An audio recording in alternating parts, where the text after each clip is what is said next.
Life is a workout, and Smoothie King is here to help you power through. Whether you're grinding out bicep curls or muscling the couch across the living room, crushing morning miles, or sprinting through back-to-back meetings, Smoothie King has fuel to help you maximize your workouts, own your recovery, and elevate your game.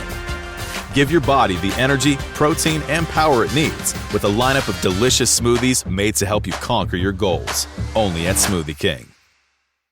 If you're a podcast host, listen up, this one's for you. My name is Allie Jackson. I'm the host of Finding Mr. Height, a dating and relationship podcast that I've been doing for 4 years now, sharing my positive and practical approach to dating that's built on my own life experience. And I wanted to share another experience that I've had, my secret behind monetizing my show. It's called Red Circle, and I was just telling my colleague about how much I love their platform. With Red Circle, not only am I getting a seamless hosting experience, but I also love the support I receive in ad sales. It's not just typical ad sales either. It's targeted opportunities based on my show and my life. And the platform is super simple. You just set your preferences and Red Circle matches you with sponsors that align with your show. You can vet every opportunity and their platform gives you great analytics. More recently too, my Red Circle team has brought me opportunities outside of my podcast on social media to really augment the podcast partnerships, bring them full circle. I just can't recommend them enough. If you want to give it a try, go to redcircle.com to get your free trial. That's redcircle.com for a free trial.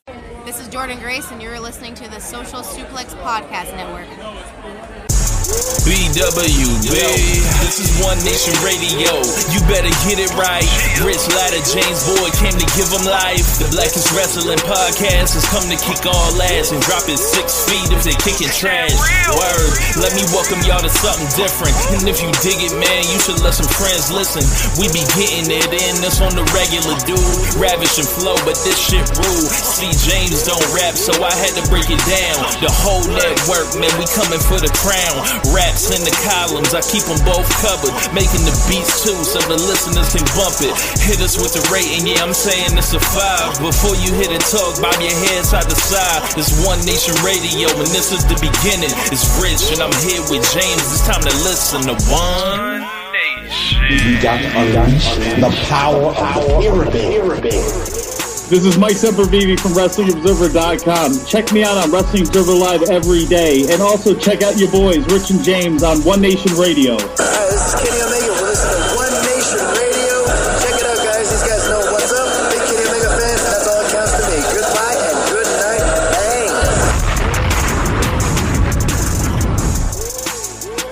Hey, folks. Welcome to this week's edition of One Nation Radio. I'm James Boyd. Here we have Rich Donald. What's going on, man? Not much, man. Thursday, O&R Thursday. Now a regular deal. This is the new schedule. Heard people already excited for the new schedule because it'll take them into their weekends and stuff like that. And, you know, I got to say, I think it's going to go good. Don't have to worry about Mondays being crammed. You know, we might miss, a couple days, but they're waiting for us. We're over already. So, James, what's up with you, man? Not too much. Had to take Kane to Little League today, and that's not a new thing. That's been going on for a while. But the thing about today was, like, it was raining like 2 hours. It was raining and thundering and lightning like 2 hours before. So it was like baseball or football. Football. So okay. Just wanted to be clear for the people. Yeah. So. Yeah, it's just like, all right, well, it's football in Florida. You're going to play in some rain, but like once they see lightning, they got to wrap it up. So like it was thunder and lightning for 2 hours before practice. I was like, all right, when's the email coming that says practice is canceled? Oh, it hasn't? Oh, I've got to take them up there? Oh, only half kids are even there because their parents are like, they're about to cancel, but they haven't canceled yet. Oh, I got to wait a half hour while they sit on their hand, they twiddle their fucking thumb till they figure out they need to cancel. Oh, they canceled a half hour after. So I've wasted a bunch of time for transfer. Oh, great. So yeah, that was the late part of my day. But outside of that, I've been pretty good. Yeah, man. So where do you want to go, man? We got a loaded show on the low. This is what happens when we miss multiple weeks, but we got the SummerSlam review to talk about. Mm-hmm. We got Triple H being at the White House, ESPN and WWE doing some nasty shit on top of like their new deal. We got the last couple weeks in AEW to talk about. So we'll get to the good stuff later. I guess we should immediately start with the trash, which is WWE.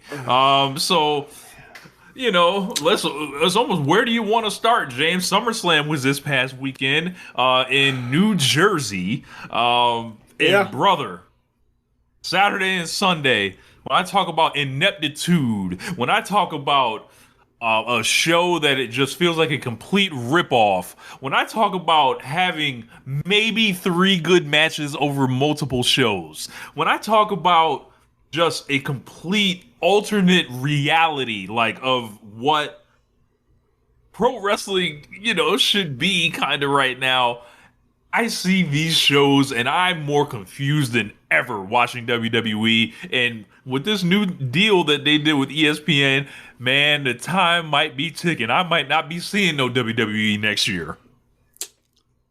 Maybe. We'll see. But this thing here, man, was just a whole... SummerSlam never needed to be 2 days. WrestleMania never needed to be 2 days. And when you go out here and you have shows, Rich, do you have the run times on both of these nights? They both ended, I think one of them ended at like 9:45, if I'm not mistaken. They started the show at 6. Okay, so 3 hours, or almost 4 hours, right? And the other one was longer, right? Yeah, it's like, the length of the shows didn't bother me. It bothers me. Like, I'm tired. Like, it's going to be a thing we have to harp on, or we have to talk about this every single time. There is no reason for you to only put on 5 matches in a 3 hour, or an almost 4 hour show. And they did it twice.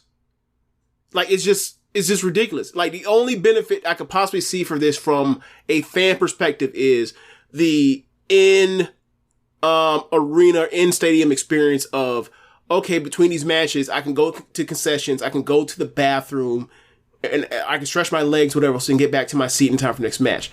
Outside of that, if you are watching from the crib, if you're watching at a bar, sports bar, if you're watching with people, if you're watching alone, if you're watching anywhere but inside that stadium, it absolutely sucks. You have to find ways to buy your time while they are selling you ads on a app that literally you pay to avoid ads on. Also, like, and I watch at the crib, just like you were saying. So, like, and I have the lowest tier or whatever, so I don't see the video packages. So it's almost like I watch a match, then it's like, okay, it's time for all the commercials for minutes and minutes and minutes. I miss the video packages, so it's like, I'm literally then I'm like, all right, I can walk around the house, I can go downstairs, I can get something to drink, I can make food, I can check if my food has came, if I ordered something, come back up, and then it's like you're literally just starting over and watching these one-match shows like 5 or 6 times in a row. That's what it feels like to me. And the thing is, with those matches that you didn't mention, is some of these matches, they're putting 5 or 6 matches on the card. These things aren't even going 10 minutes. Right. So the old argument used to be, oh yeah, stuff can get time. Like, they're not doing that. They're still getting the same time. Scam you. Right. It's the same time they were always getting back when it would be 7 matches on a 3 hour show. Correct. Like, they're doing this shit to sell more ads, and then they yank the video packages or whatever. So if you're like, I watch it like that because I want to get this perspective of the review. I don't necessarily need their video packages. Just watch the match. But that's the thing, though, Rich. The best thing they do on a consistent basis is their video packages. Like, they in post they try to take out all the TV you watch that is inconsistent or has glaring plot holes, and they try to smooth it out and retcon it so you could kind of have a idea of where they were trying to do before somebody fucked it up, whether it was Vince or Triple H. So yeah, man, so from in my opinion, like, you watch the ads makes for a worse viewing experience. Are you getting only the ads, not the video package? Like, the matches ain't good enough to not be saved by the video packages. So that's what I'm seeing. So it's like you're dropping off, like, it's like you're disconnecting from the experience of the show. Yeah. Like, you're disconnected from what the crowd feels like. You're disconnected from everything because you're just seeing all these fucking ads over and over and over. And that's not only the future, that's the now of this company. And this is what it's been. We called this WrestleMania 39, where I was like, these ads is intrusive. Like, and what they're about to do is completely turn this shit over. Now, and we're way into that now. And now it's worse because SummerSlam is 2 fucking nights. Like, bro, just wait until Royal Rumble's 2 nights. It's Royal Rumble's in Saudi Arabia next year, right? I would count on the year after that. Get ready for 2 Rumbles. One night women, one night men are getting the Rumbles. Right. Watch. Now exactly. So they can put a Rumble on each night, and also the part that people always tend to forget.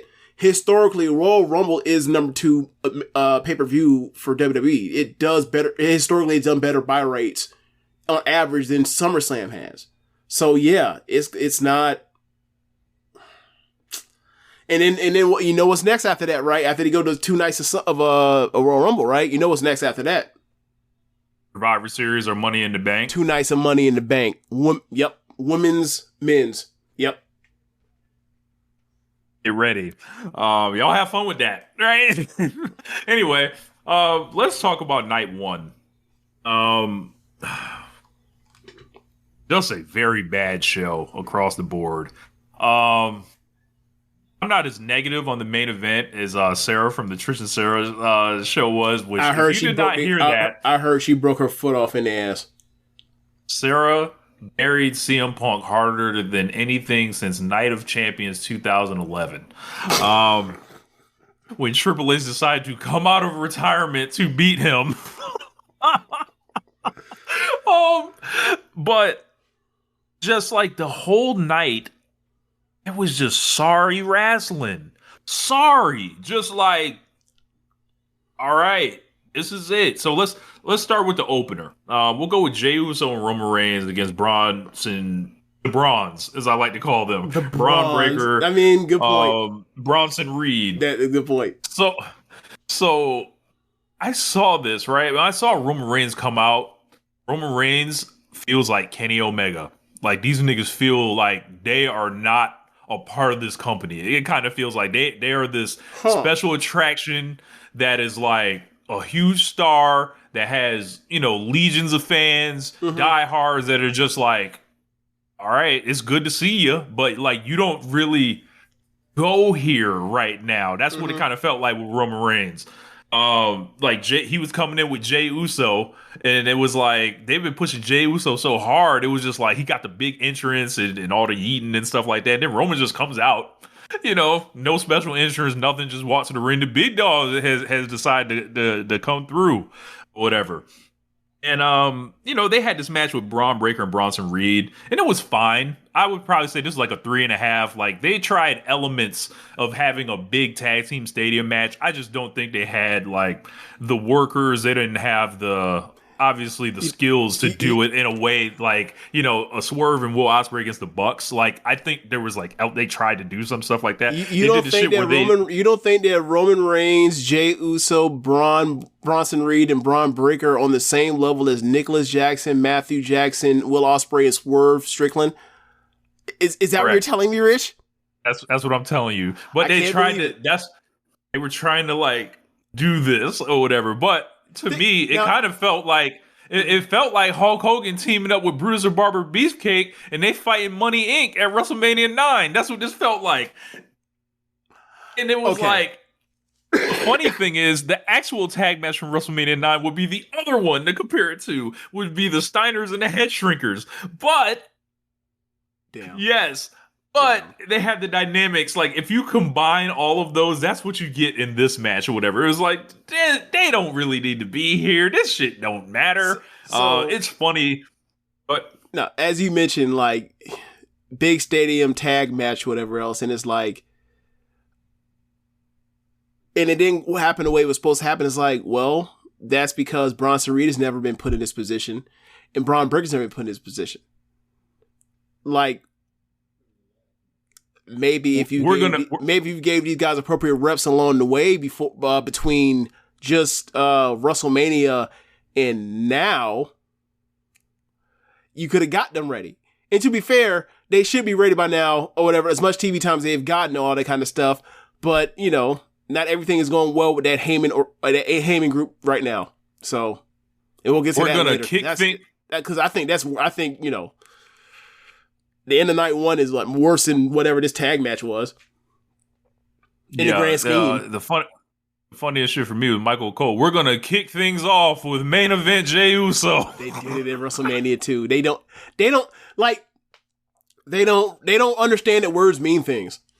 They don't. It's just so funny. Like they full up. Vince is gone. They're still on the whatever gimmick that used to work or was working until it absolutely can't anymore. And words means anything. It turns into it's a mindset. Main event is a mindset. It's not fact anymore. It's a mindset.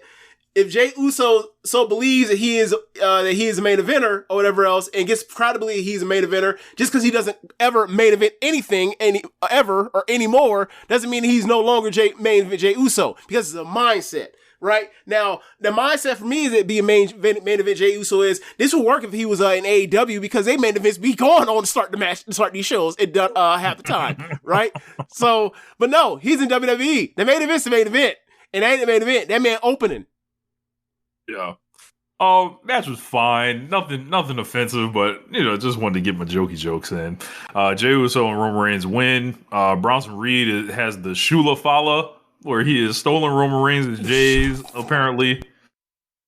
And that's probably about the funniest shit that somebody has done. I will say there was a storyline beat of Roman finally making a sacrifice for somebody other than himself in one of these matches ever since he's came over to the good side. So there's that. But you got to keep in mind, like, this shit moves so slow. So, like, the next development going to be, like, won't happen until Royal Rumble. As far as him trying to get his family back. I would have liked to just see a Roman Reigns and Braun Breaker match. I think that's like they saving that for WrestleMania 43, brother.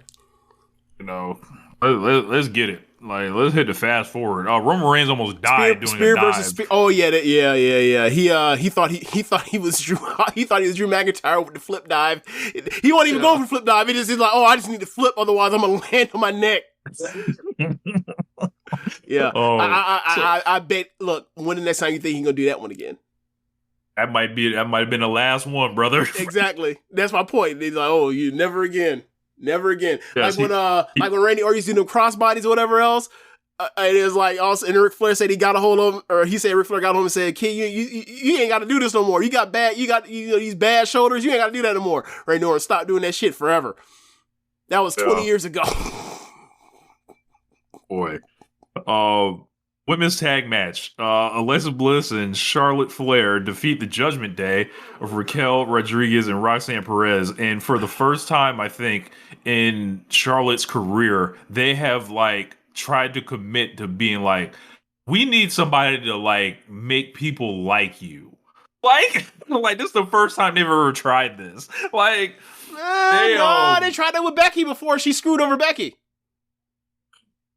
I don't feel like it's the same for this, because like people love Alexa Bliss for whatever reason. We saw the pop she got at Royal Rumble. She's an adult that is tiny, that is walking around with a doll. It's because they're pedophiles, Rich. Yeah. Perhaps so. Fuck that. We've had this talk off air for what, since like 2017. Enough. Cut the shit. Their infatuation with her is because she is child size. It's not because she's a good wrestler. It's not because she's a good promo. Cut the shit. Can't be. So if you find her attractive, fine. But the way people be going about it and be so protective about her and been doing all this shit her whole career about how she's almost like she's Caitlyn fucking Clark, about like you can't hit her too hard. Meanwhile, other girls are getting hit just as hard, but you can't hit her. How many times have you seen that clip going around over these years of when Sasha Banks nudged her when she was in the corner holding the tag rope with the nudgiest fucking kick ever, and they said that Sasha was dangerous or was reckless or was trying to hurt her? Fuck that. I think there's another one of like Io in the ring, where Io hit her and then Alexa had to fire back, but Io fired back because obviously Io's like that. Yeah, I remember that. I vaguely remember that. Yeah. They've linked Charlotte with her, and almost like Charlotte's like way overqualified for this, but also like Charlotte ain't like she needs it.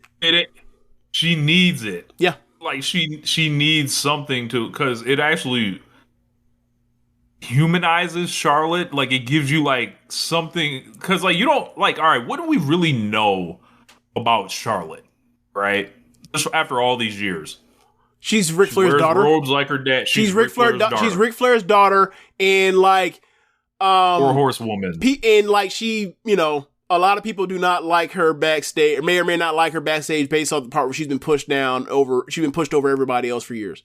That's the two things we kind of know. Purple Drain says she loves to get divorced. So I don't know if she loves to get divorced. I just know that she's getting divorced. I don't think anyone loves to get divorced. Yeah, like, I mean, Tiffany had mentioned this, so I feel like it is fair game to talk about this, even though she might not have, should have done that, but, so given that was on that, do we also need to add the fucking, kayfabe show to the list? Sure, I haven't watched a minute of it, but I've only seen clips, and I mean, like, boy, that shit there make everything look. What we're in an exception of insider shit. Like we're in an exception of it. Like they are trying to work the dirt sheets with that thing too. Like somehow this is worse than the shit that AEW did with like the Thunder Rosa and Britt Baker stuff and that show with they had Cody and Brandy on it. Somehow this is worse. Like, oh yeah, because like they weren't saying, hey, here are going to be the storylines or whatever. Right. Like, they didn't do that. Right. So, all right, man. So the story, I mean, I guess what the charm and the hook of the odd couple thing is supposed to be that like very similar to Randy Orton and Kevin Owens last year.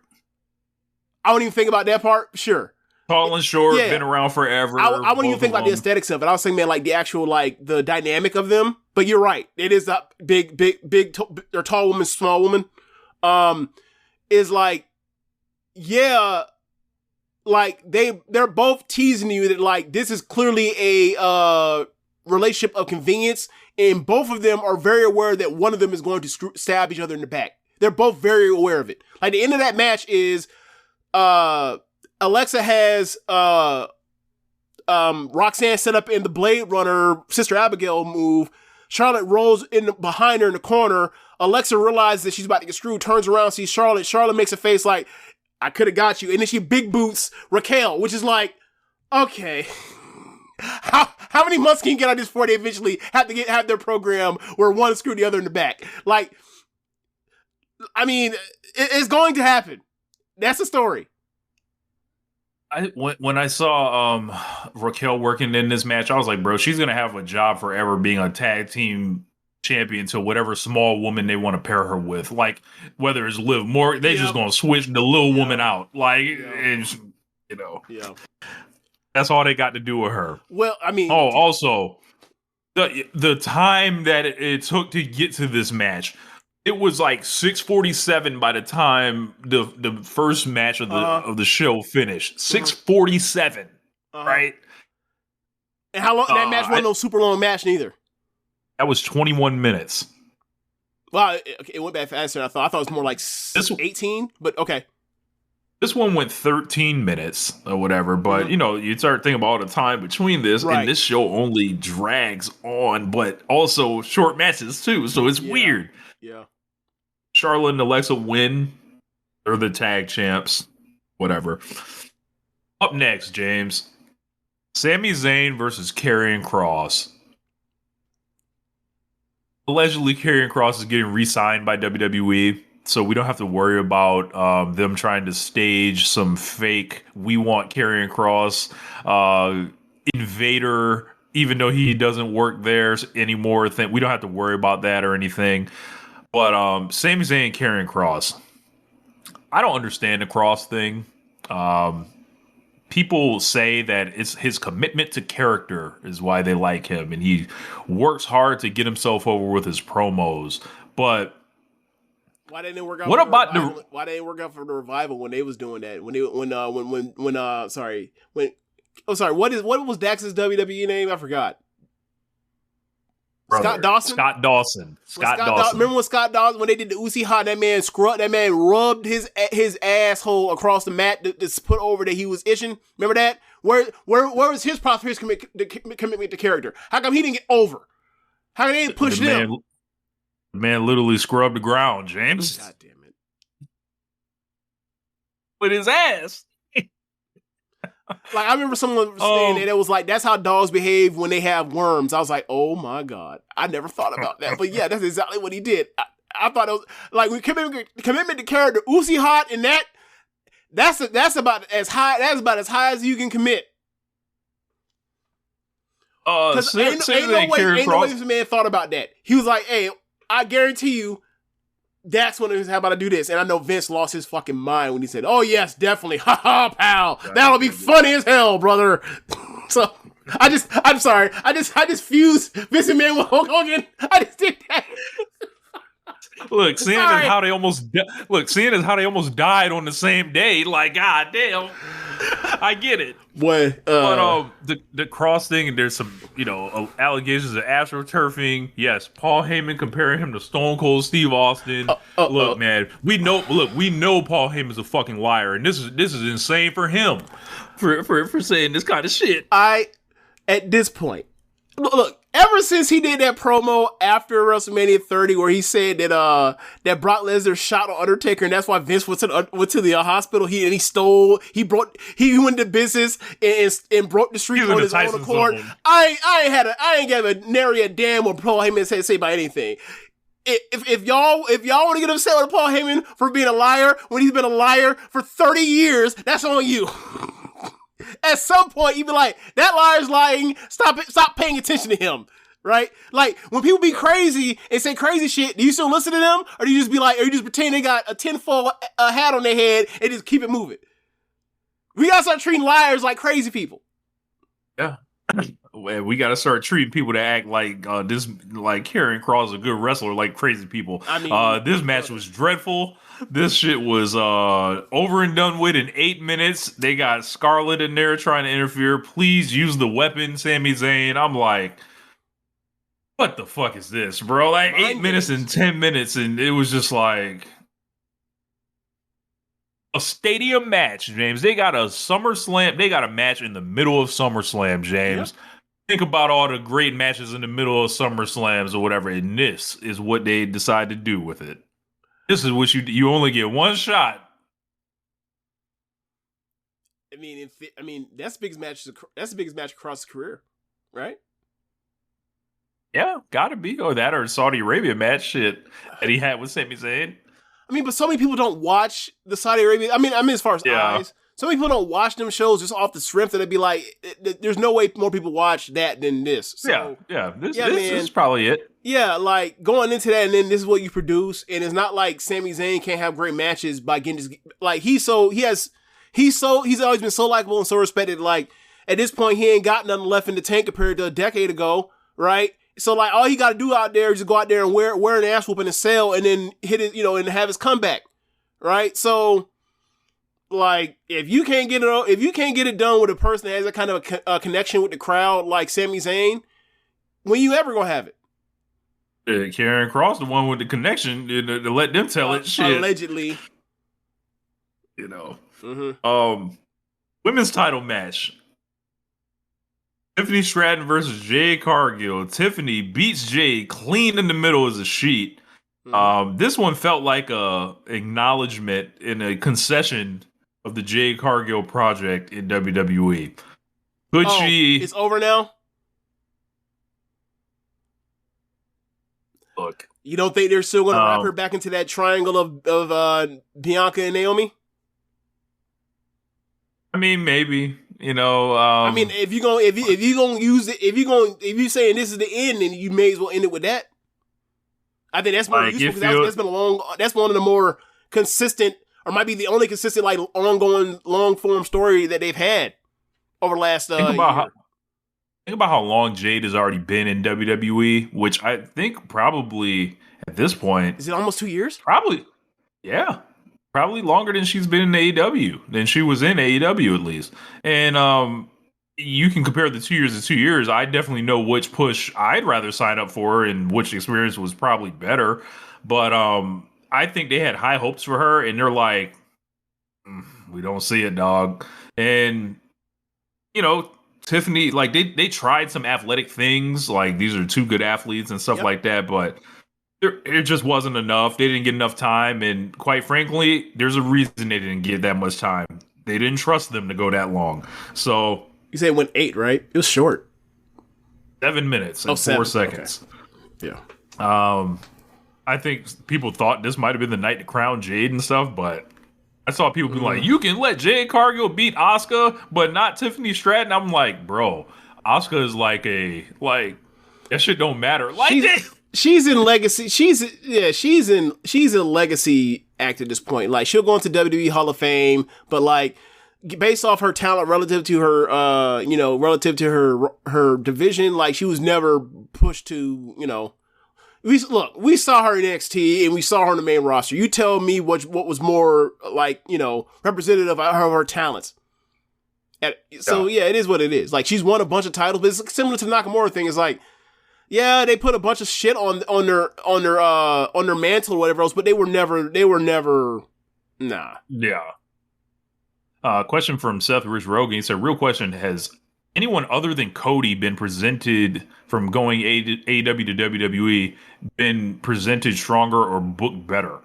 And we got people saying maybe Ethan Page has done better. It's NXT, aside from that. Yeah. I mean, not Pentagon. Penta has had some of the greatest matches like of all time, like in AEW, and was positioned much higher. Penta wasn't even on SummerSlam. Yeah. If I have that right, like if it was a big show, he wasn't getting just left off like that in AEW. Right. If they were healthy, they were going to be on the show. Like Ricky Starks.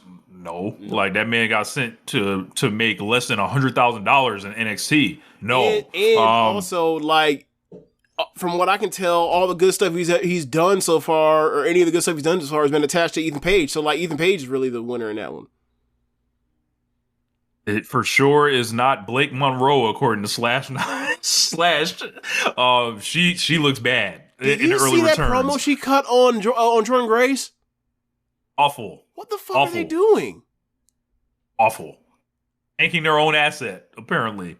But yeah, I can't think of anyone. Like you can just start looking at these shows. Like the Piggy James thing was one thing that was fucking dumb, but like you used to be fat? What? You used to be fat. You're not fat now. You used to be fat. You still gotta wear it. There are two people that made this show that have recently worked AEW, and I don't even count Cody Rhodes. Hell, we should talk about that Cody Rhodes interview and shit, where he's talking about, oh my god, we gotta say that for Cody. His comments, Cody at the end, because I think we'll wait till we get there. Man, we're moving on. Tiffany over Jade. It's a wrap. Drew McIntyre and Logan Paul versus Jelly Roll and Randy Orton. Bro.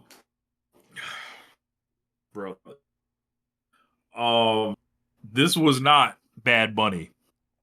No. This was not. They tried it though. They tried it. This was not Logan Paul in his early days. No, it was not. They tried to. This is not Ronda Rousey. For a while. Like they had for a while, Jelly Roll was working more of this match than Randy Orton. For a while, he was Jelly Morton. Yeah, he was out there. He was out there selling forever. He was. He's out there. He's out there dying. He was out there. Look, he was out there. He said Jelly Morton, Jelly Poi. And he was out there to die like Nazar putting them tags. Help Props me, to save him. me, please, Tam, please, Emeka, please, Micah, please come save me. Oh man, yeah, he was out there getting his ass whooped forever. Worked very hard to get in shape. Apparently took this thing seriously, but like it was only gonna be so much to do The crowd was going crazy for this shit. Obviously, like, and I forgot to mention, they were not reacting to the previous 2 matches. Yeah. They got reactions for this one. Logan Paul looks like he's tapping a little bit back into it. He was feeling lost for a while. Maybe you go with him with a serious push again at some point, but he kind of feels like the new Miz at this point. Huh.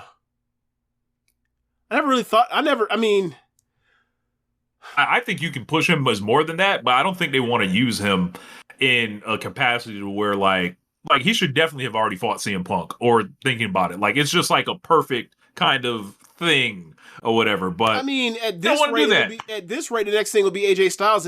Maybe he's already done AJ Styles. He already fought AJ Styles. Yeah, that's what it is. Yeah. But it was not good. What I'm saying is like we're at that point now where it's like you don't want to overexpose him. The part where like he clearly, there's the music between the notes between the music or whatever else, he doesn't have that because he's a stunt wrestler, right? But like if you get him in a stunt match or you get him with somebody that can, cover for that stuff, he can still go out there and have entertaining matches. But like as far as pushing him, like we thought that like you made a joke of me, he's gonna be a champion. Is like I think they've already decided, they've already realized like we can't do that. We can't do that. Yeah. Like not even just look, I want him to go all the way in. Be who you really want to be. Embrace what you claim. Embrace what you desire, boy. What time I'm taking to the White House with Trump, and then they make him the champion so they can do that. Okay. Yes. I mean, but what happens when Cody's like, "I'll do it"? when they fighting and who gets to go to the White House? Oh my God, a White House match! Oh, that's nasty as shit. Oh, they're gonna have a match at the White House eventually. Like UFC? Yes. Yeah, he took the U.S. belt to Trump. Yes, King of the North mentioned. Yeah, he did take the U.S. belt to Trump before. Yeah. I forgot about that. Totally forgot. Yeah. Totally forgot. Yeah. Man. Look, embrace what you desire, boy. Like look, that's. I forgot about that U.S. run, but what I will say is this: remember a few years before this, right? Before the Logan Paul and the LA Knight shit, like the U.S. champion was Austin Theory. They've upgraded in some ways. That is a West Wing street fight is nuts. That is dead. West Wing street fight. Wow. Yeah. I guess when they had a Rose Garden Brawl, right? Yeah, they can bring Tiffany Stratton and she can defend the belt. Man, we could come up with the whole White House card, in WWE, boy. Man, let's keep going. Yeah. But yeah, celebrity match was what it was. Wasn't that good. Hold on, real quick. Sorry. King of North says the U.S. champion Solo Sikoa right now. You sure, Jane? Look, that's fair. That's true. But I mean, they did take it off of Jacob Fatu. So I mean, sometimes you get some stinkers. Sometimes. All right. Sorry. Go ahead. Yeah. Then we got the main event of this show, or excuse me, the midway point. Oh, do we need to? Sorry. Do we need to talk? Sorry, Rich. I'm sorry. Do we need to talk about Jelly Roll laying down for the business, putting the business over, doing business? Oh, absolutely. We gotta put some respect on his name for that. These celebrities be out here getting everything. Yeah, Jelly Roll is like, all right, man. There's gonna be one person in here that loves the business. There's gonna be one person that's gonna put his shoulders on the mat and make it easier for everybody else to shine. And who knew the person that loved this business the most was Jelly Roll. Right. Shout out to him. Like Jelly Roll doing a job. Jelly Roll ain't had to do no job. Right. Because none of these other celebrities doing jobs. So right. Shout out to him. Shout out to Jelly. Call that man Jelly like it's his first name. I know. That's the thing. That's the thing. Like, I mean, like, Mr. Roll.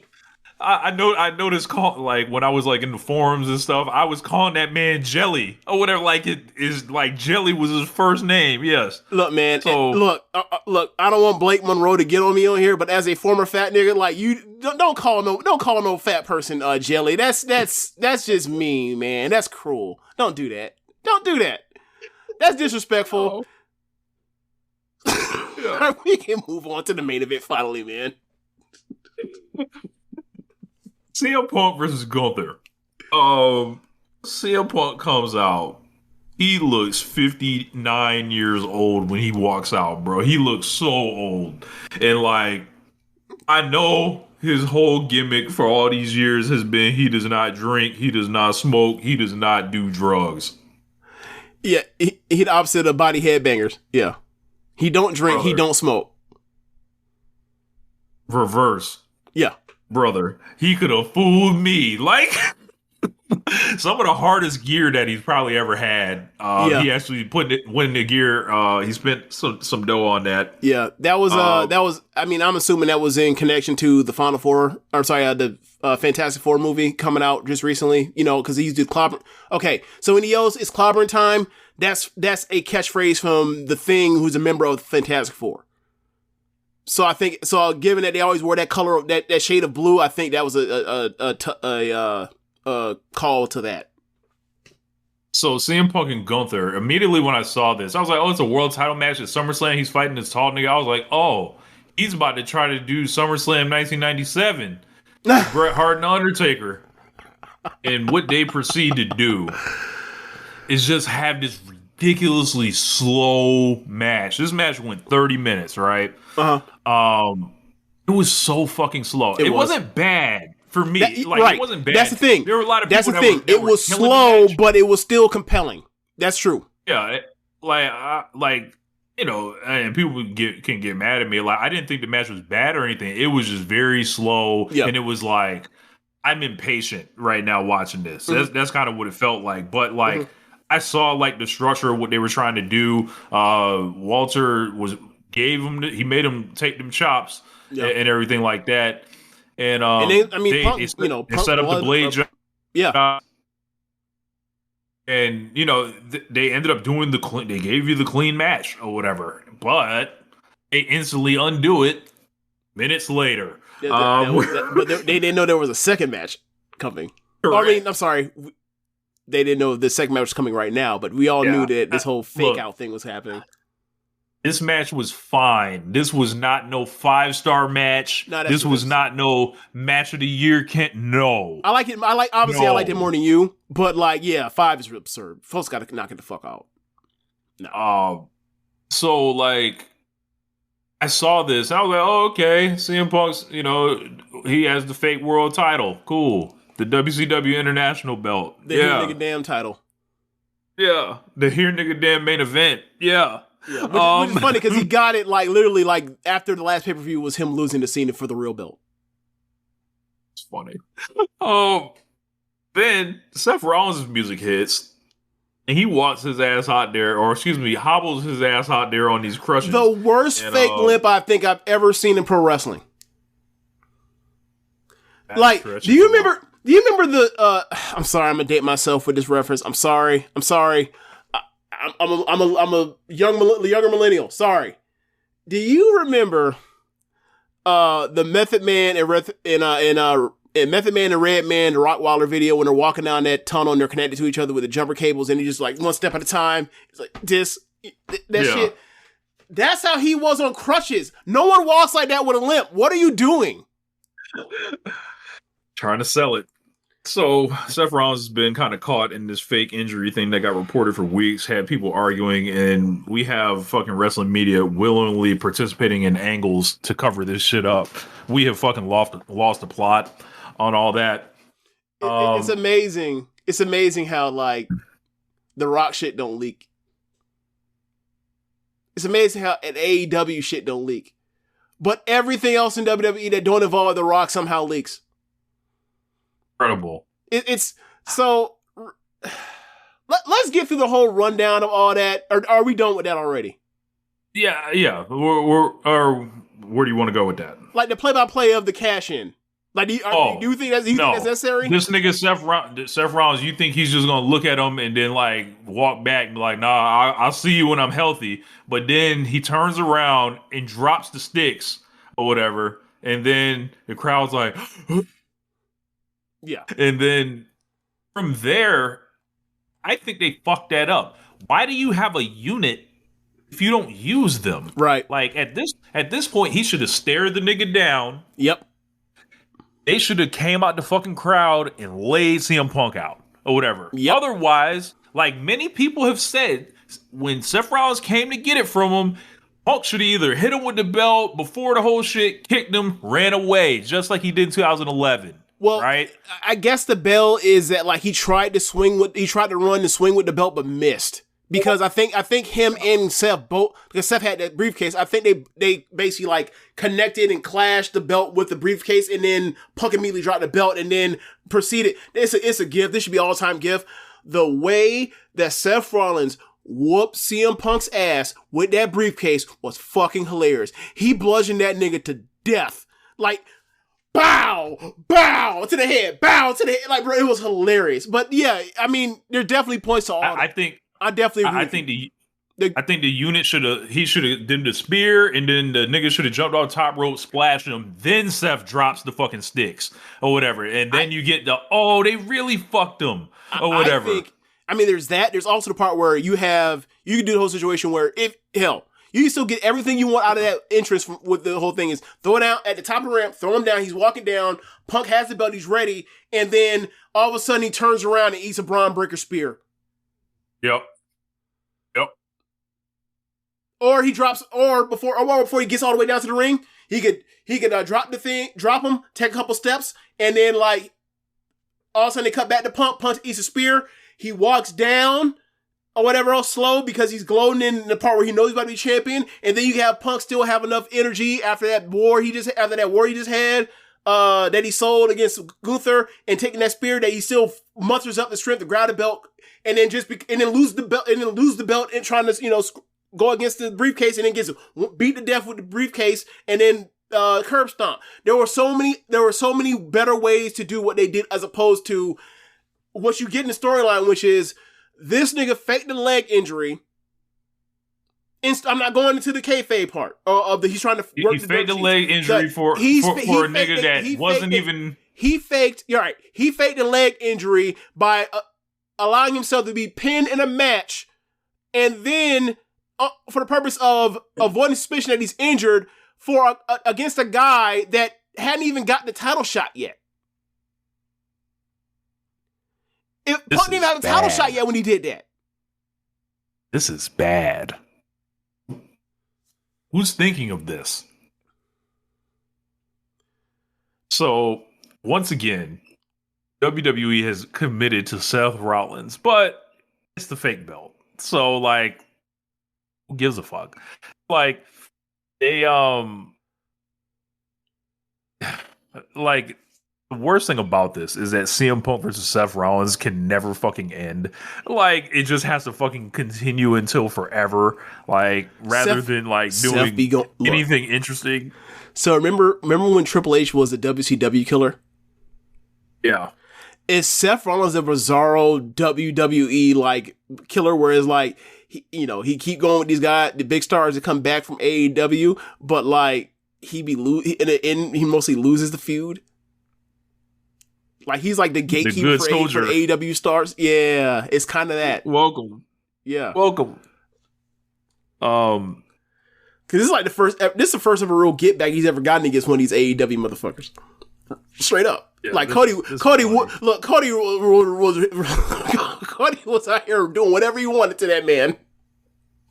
Yeah. Bend him over the knee. Yeah. Welcome to the big leagues. Oh, yeah? Finish. So I thought that was really bad, and I think Seth Rollins getting the belt again. I don't know why they continue to invest in Seth Rollins still, but that's their choice. Class is now in session, and the UPS Store is here to help you ace arriving on campus. Our certified packing experts can pack everything you need, from desktops to decor. Plus, when you pack and ship with us, you get our exclusive pack and ship guarantee. Your items arrive safe or your money back. Restrictions and limitations apply. To get a 20% off packing coupon and for full details, visit theupsstore.com/packing. Night 2. So we open up with WWE swapping the black women out from the opener of WrestleMania and putting Naomi in there instead of Bianca this time. Yeah. And She did a 3-way with EO and Rhea Ripley. Yep. Not as good, but not bad either. This was pretty good. Yeah, it was fun. Naomi's not as good of a wrestler as Bianca. We all know that. So the match just happened to not be as good. But it was enjoyable given the expectation. If you go in with that expectation. But if you think you're going to get that match, one of the greatest WrestleMania matches of all time, just with Naomi, I don't think that's necessarily wise to have gone in with that expectation. The heel who came into this title by dastardly means got the special entrance. Yep. Her dad played her to the ring. Yep. That was pretty cool. Pinned Rhea Ripley. Rhea Ripley not one really to do many many jobs here or anything, but this whole title situation feels weird just because I'm like, do y'all really believe it? Are y'all really going with Naomi? It's like, I'm waiting for the other shoe to drop. Yeah, I think this is the pathway to get it to Bianca, but we'll see. Yeah. But, and like, look, I honestly, I think this isn't a bad route of getting to that, because like there was definitely intrigue in that, in the way that fallout of that trio thing went.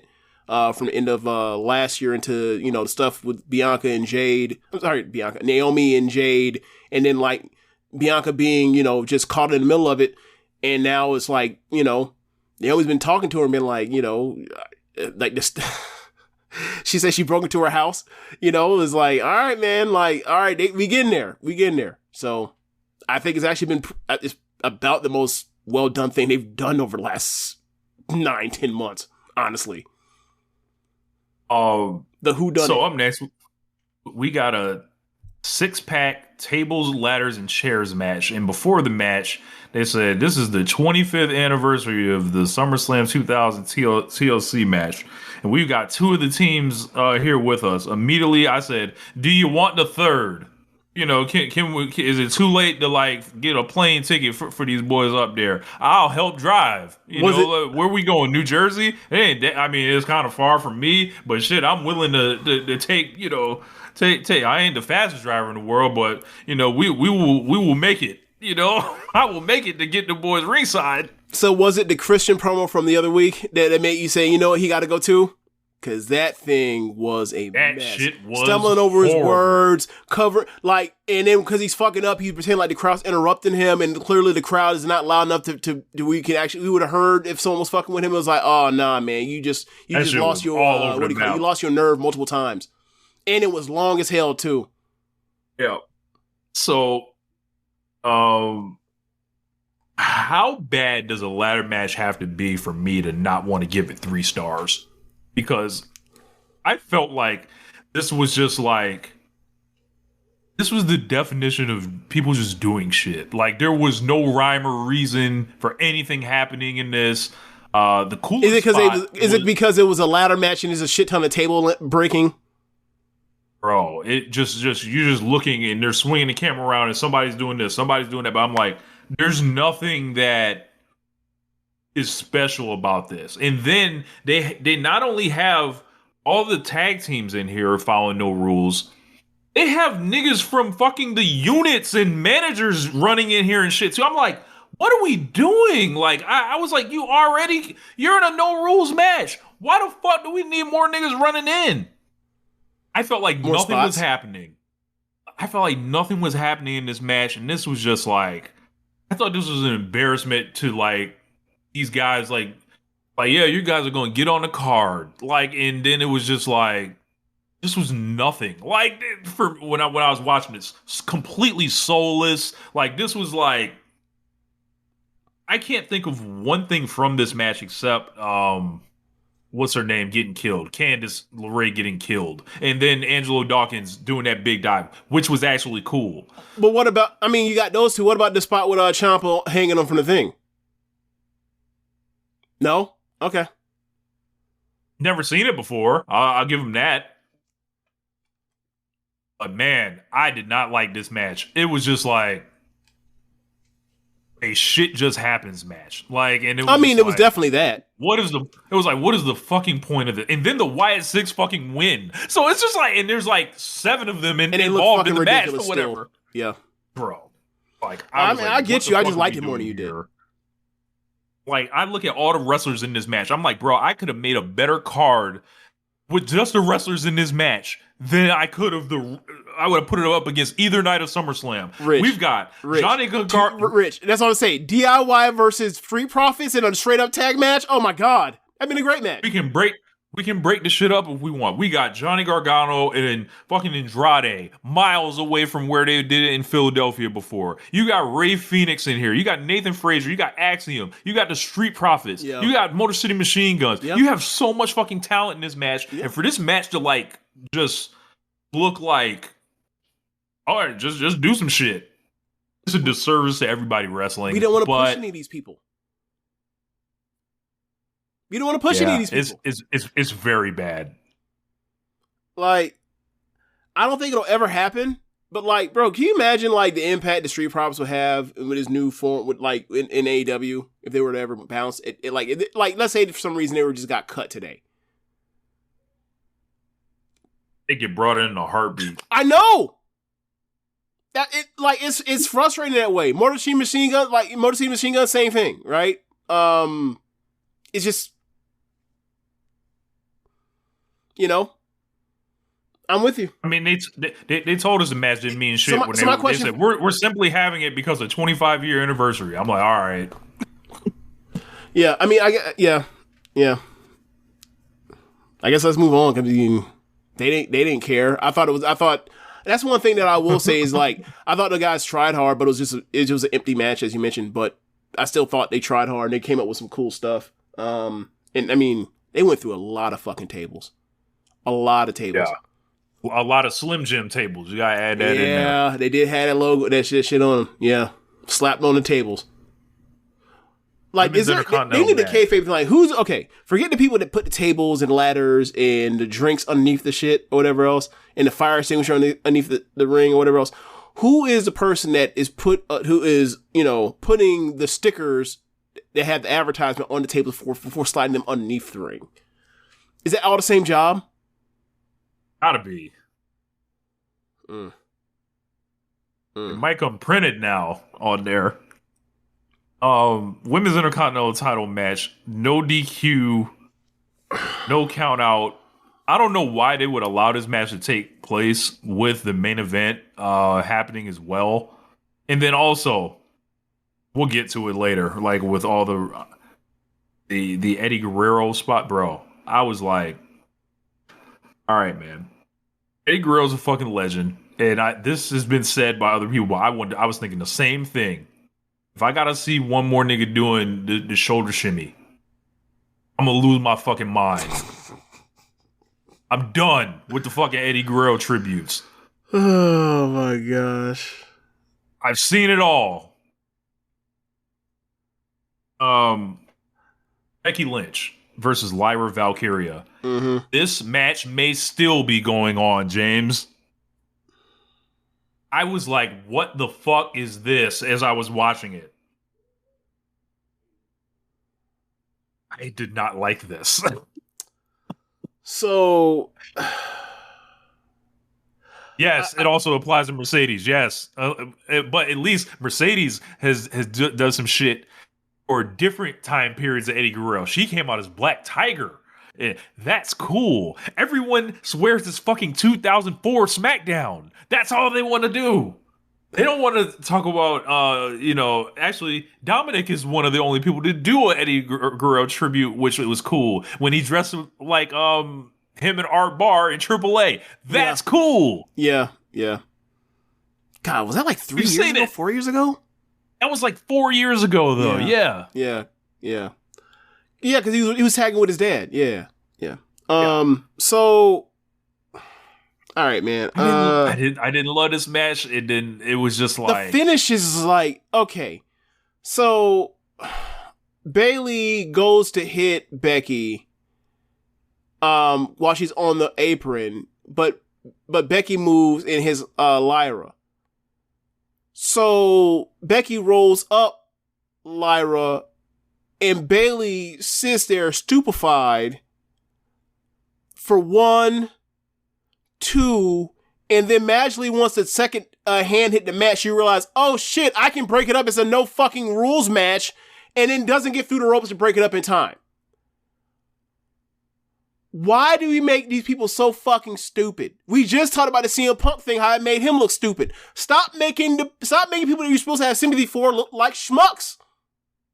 Also, when Lyra was like dead outside the ring with the chair wrapped around her, and then you could just see her. That was a meme. That was a meme. That was fucking hilarious. Yes, it was.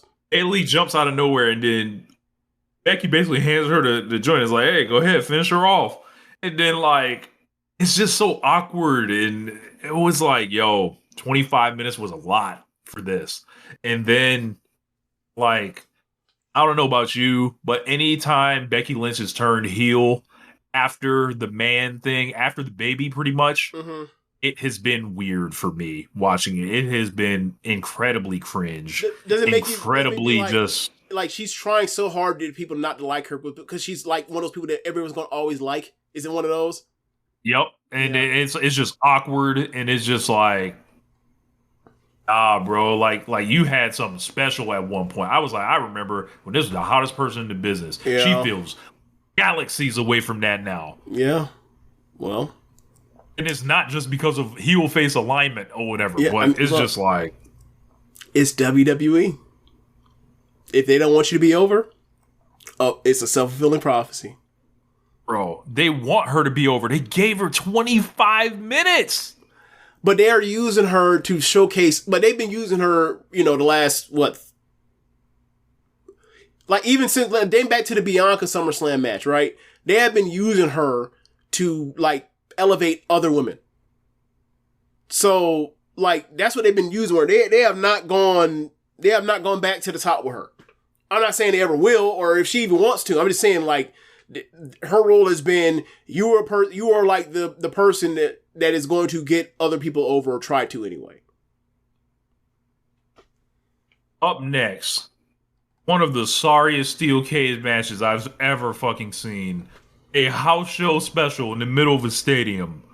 A match that currently sits with a 3.12 on Cage Match. Solo Sikoa defeats Jacob Fatu and retains the United States title.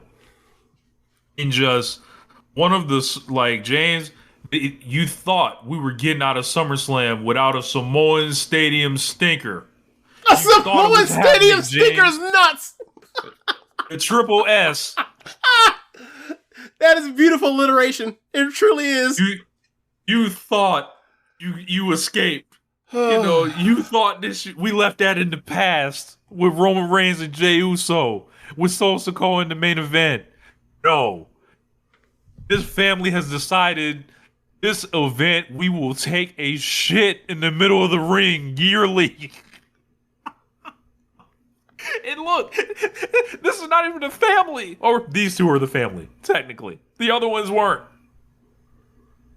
Oh my God, this is horrific. This was a sham. This was a scam. This is tragic, bro. Jacob Fatu, somebody I think that does have potential. Absolutely has potential. And the crowd likes him. They're gonna fuck him up. I can see it. They're gonna fuck him up, just like everyone else. All the fucking Speaking of that, no LA Knight on the show. Look at that. Solo Sikoa and Jacob Fatu. This match was so bad. It made me think and ponder of the days of Undertaker versus Undertaker at SummerSlam. This was like, all right, bro. What year is this? Like, what are they doing?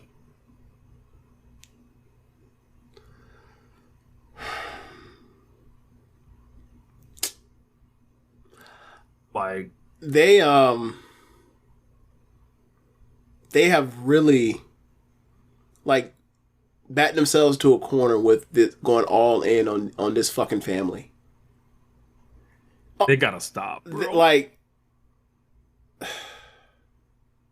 they have, nah, man. Like, Jacob Fatu has something.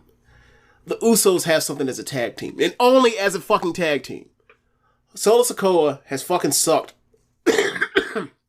since he showed up and ruined Clash at the Castle. He has sucked the whole time. Bro, like, honestly, like, he has not been... More he of has them not are coming. Say again? More of them are on the way. Sure, why not? That nigga needs a vasectomy. They need to put that thing away. But anyway, yeah, man, like, I do not understand how we suffered through, or WWE fans have suffered through, like, acts like Baron Corbin, acts like Karrion Kross, and now acts like this. Like, how do they not ever recognize it? Like, these shitter heels that, like, are getting these, like, title scene things or whatever else, like, it don't benefit nobody. It don't benefit nobody to have them, like, yeah, we're going to give them a push to the upper middle. Or sorry, we're going to make them an upper mid-carder. For who, for what? You're not going... Why? Like, it'd be one thing if it was a good heel that you'd be like, all right, we're going to track them for success for the future and they can be a future champion. They don't even do that. They be picking dudes that have no... like, their potential ceiling ain't even close to that. And they still be doing this shit. Bro, they had them fucking up shit on the outside of the ring with Hikuleo not getting his correct spot. Having to wait for the nigga to turn around so he could do the move. Bro, they did it was awful, bro. They did the snooker cage match shit in reverse. Nigga lost the match and then hit the move. As opposed to hit the move. I saw that shit. I was like, get the fuck out my ring. Who cares? Man. Get the fuck out the ring, bro. Like what the fuck is this, man? Impressive, like they trying to impressive loser. Real impressive. Do it in the match. Do it in the match. Idiot. Fuck. Intercontinental title match. Another fucking Rey Mysterio tribute. You mean excuse me. Yeah. Eddie tribute. Easy to get misunderstood because this nigga is Rey Mysterio's son. This one makes sense. And then he does the Eddie shit. Correct. This one makes sense. So the whole thing coming into this was AJ Styles was like, I looked up the Rey Mysterio or whatever, some shit, and Unk is gonna whoop your ass, essentially. That was the shit AJ said to him. So now Rey Mysterio comes out here. They want to fucking cheer this guy. And he has his own mask or whatever. He's been getting cheered since at least WrestleMania. Yep. He's been getting, and they're gonna fuck it up because they're gonna eventually turn babyface. They need to leave us alone. They ain't gonna learn. So he comes out there with like a prototype of the gear in 2005 that Ray wore. And then AJ Styles comes out with the Eddie Guerrero-ized AJ Styles the Flames gear. The Flames. Yeah. With the lowrider entrance. I was like, all right. Hell yeah. They get in the ring and they have a pretty decent match that I could see someone like Chad Matthews loving this match. Yeah. I thought they did. I think like they did. It's not like it's blowaway wrestling, but like the story is there. Yeah. I thought this was like a kind of a redemption for AJ Styles when he went out there with Logan Paul and it was not good. This was fine. You know, this was decent quality, I think, and I think the finish was pretty creative, especially how they set it up. Like Dom basically like outsmarted AJ Styles and stuff like that, where he loosened the boot and stuff like that. Yeah. But this is clearly a try to get him to the next level match. This is about Dom Mysterio. If you're into Dom Mysterio, I imagine you went crazy for this. I don't care about Dom Mysterio, so it was like, oh, okay, this is one more thing they're doing with him. That's cool. But yeah, what'd you think of this one, man? Yeah, I mean, it's just one of those where it's like, give me this 1 million times out of 1 million over the cage match. So So yeah, like I guess my expectation may have been, our expectations may have been lowered or whatever else. But like, yeah, I mean, Dominic's a solid hand or whatever else. Like, but obviously, this whole battle has always been uphill because like the nigga's last name's Mysterio. That's just always good. For me, that's always gonna be the thing. It's like nigga, you my hero's son. Like nigga, you one of my hero's sons, and you only but just you. All right, that's it. Like regular. So, yeah. Like, you know, it's like, oh, nigga, you Marcus Jordan. Like that's unfair. This is unfair. It's just unfair. Right? So, yeah, man, like, it's really strange with him. Like, I feel like he's, like, you know, he's going through a lot of shit, and he's made on the other end, but it's like, even while this all happened, it's not like he's actually any better than he was in the ring, like, 2 years ago. Look, quietly, slightly older than you might think, too. He's 28. So, you know, well, that means that's okay though. That means he has about another 12 years where he can finally get to the top. So that's true. But like, I think when you see this guy, you're supposed to think he's much younger. You're supposed to think he's like 23, 22, something like that. So like, there's a little something here, you know, because he's over to a degree with the WWE audience, and it's like, will they accept him higher than this? I don't know. I guess that's what these matches are for. They're setting him up. They're putting him on that Jey Uso track where it's like they like it, and then all of a sudden he wins the Rumble, and everyone's like, "Oh no, you shouldn't have done that shit." Yeah, he might actually they might actually realize that and put him at a level lower. But like, if they ever put him in the main event, if they ever put him in like for one of the top world titles on either brand, I think people will be like, "Nah. This is the step that's too far. Forget, like, no, we don't want to see him have the match. No. He's going to have to take, as you mentioned, the long fucking route. Like, where he's been around for years and fucking years fucking years. Like he's Christian or Edge or Jeff Hardy. Yes. I can see that. You mentioned that he's 28 now. I was like, well, you know, they got him when he was like 23 or 22. Yeah. And now they just got to this point at 27. Meanwhile, The Rock was world champion at like 24. Or something like that. Or Randy Orton was like champion at 24. Not saying he should be, you know, compared to him, to saying like when dudes like have that look or whatever else, or had that kind of potential, this will just be They know. He's 28 now.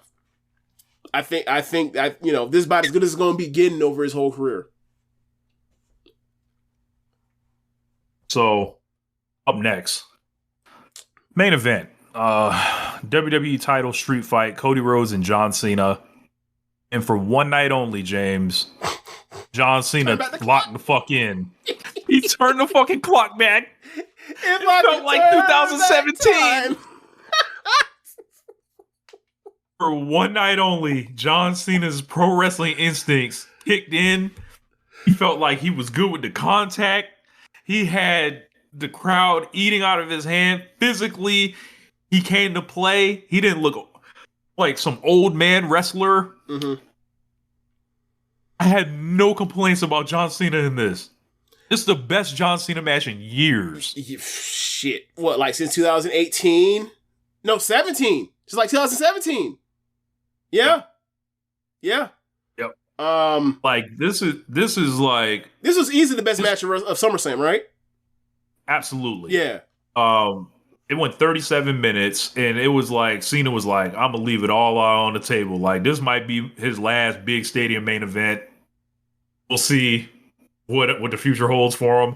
But he went out like a fucking G in this one, and it was like, if that was like, you know, if we talk about an old Western and you got one more bullet in the chamber, this is a bullet in the chamber game for John Cena, where it was like, that man was a walking corpse. I love how they admitted the heel turn fucking flopped. And then they were like, yeah, we got Brock coming in, so we about to hastily just say there ain't none of that shit happened. And I want everybody. Another disaster of kayfabe storytelling. I want everybody that tried to say that this was the greatest heel turn of all time and all this other shit they were doing when this shit first happened. And then you remember me and James came on here after that first interview, And even the turn where I was like, yo, this shit's comical. Like, it's not like, this is not the tone. Like, the tone was incorrect. It was fucking hilarious. And then the promos didn't fucking match the first 2 weeks, and we called it after the first week. I was like, no, Rich, I think you're not giving yourself enough credit. You did that way more than I did. You were the one pointing out this shit is not on point. I was more just like, I'm listening to you, and the way you were describing is like, yeah, you know what? I agree. You need to pat yourself on the back because it was more you than us on that one. Yeah. It's just something that just felt wrong because it felt unplanned, and we can see it was now. Yeah. And it felt like there was no roadmap, which there wasn't, and there was no fruit to pull from that tree. Yeah. Because it just didn't come at the right time, and they didn't have the right opponent. They didn't have the personal stakes to it. They had a retirement run set up. So, like, just to do it, it just reeks of bad Paul Levesque booking. Like, in what do you know? He turns back, when he makes his entrance, it goes into black John Cena, and then you see all the colors show up. This crowd fucking loses it, and it was like, this is the fucking guy who should have been all fucking year, and telling him to like go out there and try hard and do whatever. Rich, but they fucked it all up. Rich, John, both of the Johns that had the belt this year in the top titles in their promotions, respectively. Why did you say, you know what? I'm going to be a shitter for most of my title reign. And then when it's time to hand the belt back off, then I imagine you remember how to fucking wrestle again. Incredible. Bro, remember what Kendrick Lamar said at the beginning of Euphoria, them super powers get neutralized? Yeah. These two John niggas, John Moxley and John Cena, when it's time to hand the belt back in that match, all of a sudden the powers all come back. The kryptonite is gone.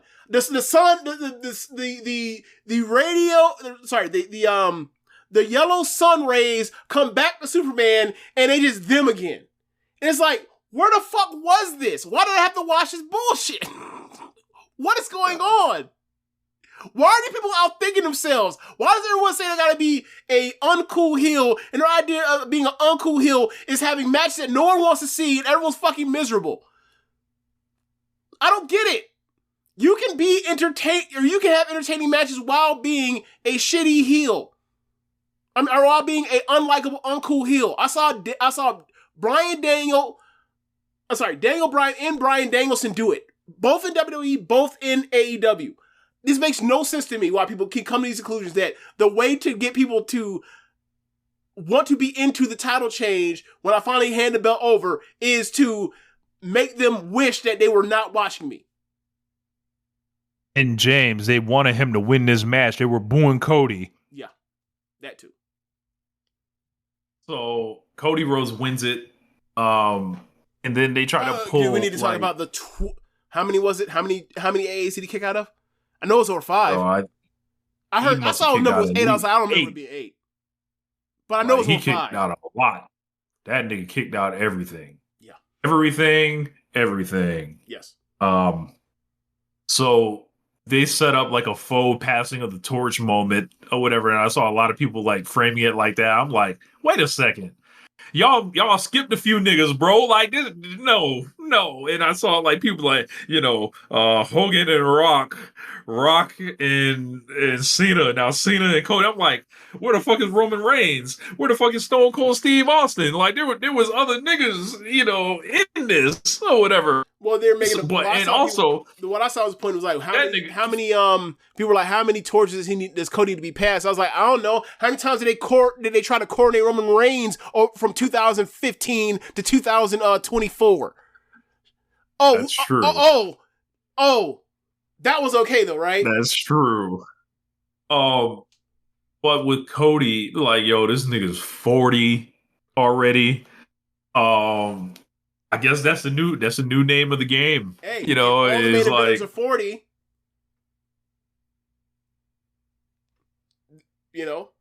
Yeah.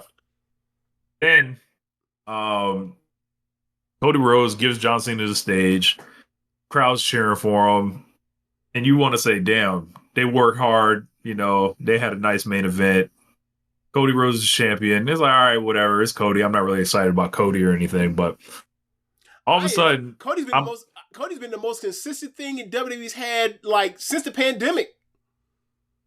Like, he constantly comes out there, works really fucking hard. I was talking about this conversation with Marcus, explaining like the difference between AEW and WWE, or in how WWE has like handled business with people since AEW's like existence. And I think I'll go with Walter, but okay, that's fair enough.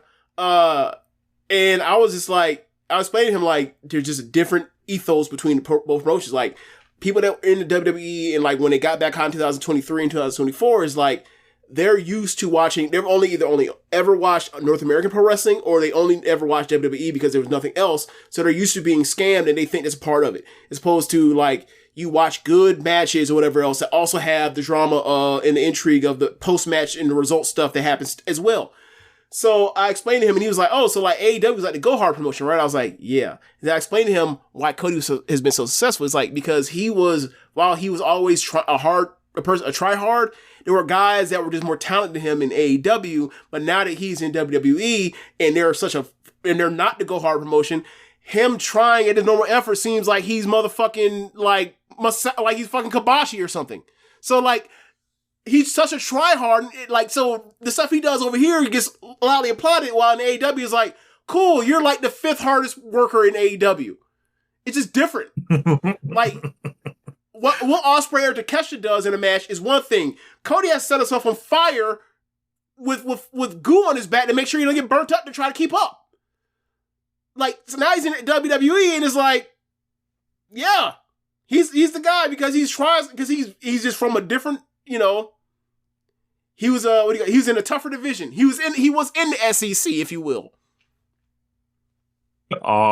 He did say in that interview that he felt disrespected in AEW prior to his exit, and I saw many people wondering why Cody Rhodes insists on talking about AEW still.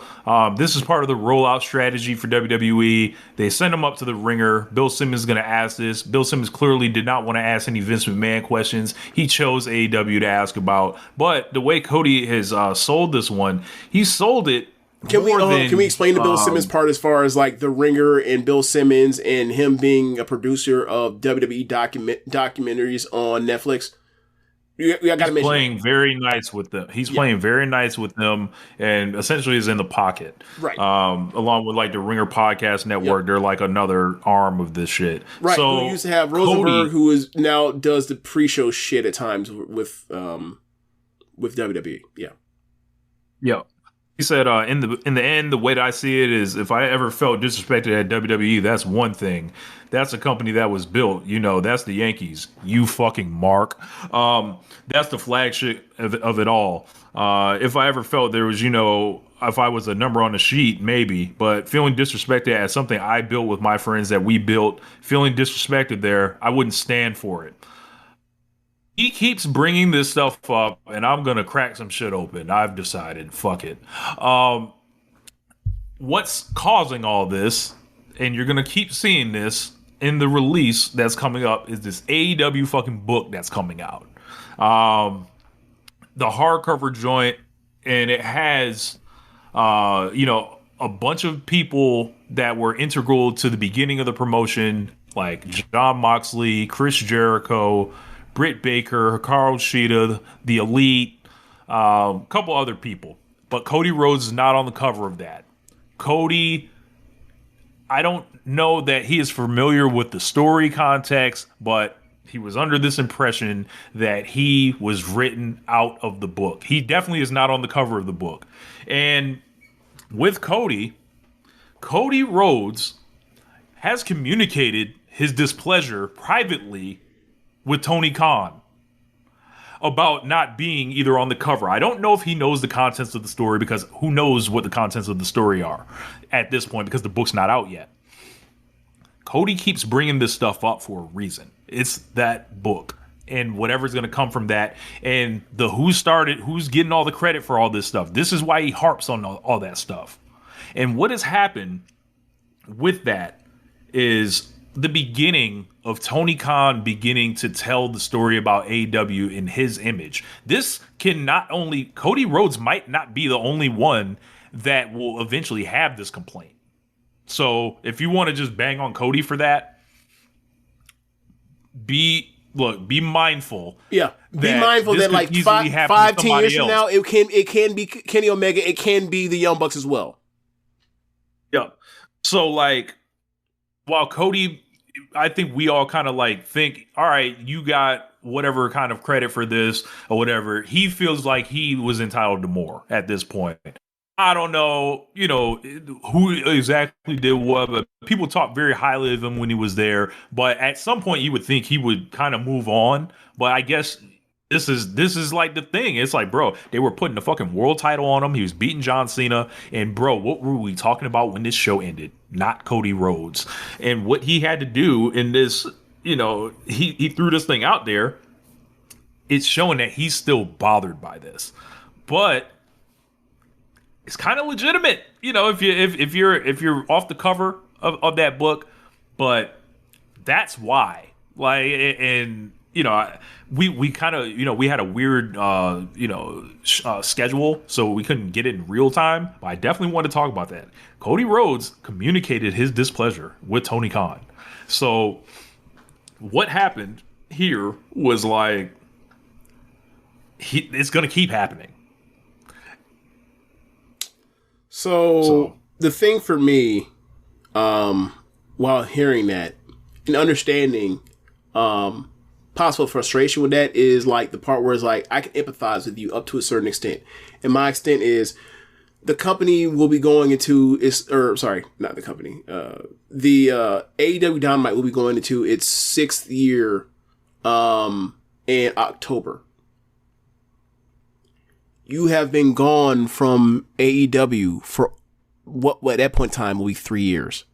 You've been gone for half of this company's existence. Why do you need to be on the cover? Why do you pine to be on the cover?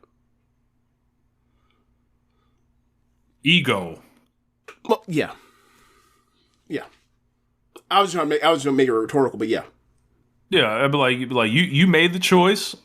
To dip, and right. Whatever happened with that, and there are stories about that as well. And it was the right decision for him at that time to dip because he had killed him, because he had burned the territory down. There are things I'm not at liberty to say about the Cody Rhodes departure, but like I think the most interesting things of the Cody Rhodes departure are the fallout from it, from some of the things we did see. And one day, hopefully, I'll be able to like talk about that.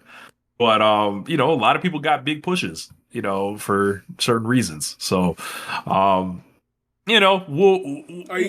keep it going. Are you saying the zero-sum game for attention and positioning, and once one person leaves, another person can fill that power vacuum? Not quite. What I'm saying is like people are specifically chosen to justify things. So, okay. After that, though, let's wrap Cody up. We'll send him to the back because you gotta do it. Brock Lesnar's music hits. I saw that. I immediately was like, fuck off. And Lesnar comes out, cowboy hat on, grew his hair back, kind of long. Crowd goes fucking insane. And I'm just like, wow. They don't care. They don't give a fuck. They must obviously feel they could get away with this, which we later confirmed that WWE Legal was like, yeah, go ahead, bring them in. Because either they're prepared to fight this or whatever. He's not out the water or anything. Let's get that fucking clear. I thought this was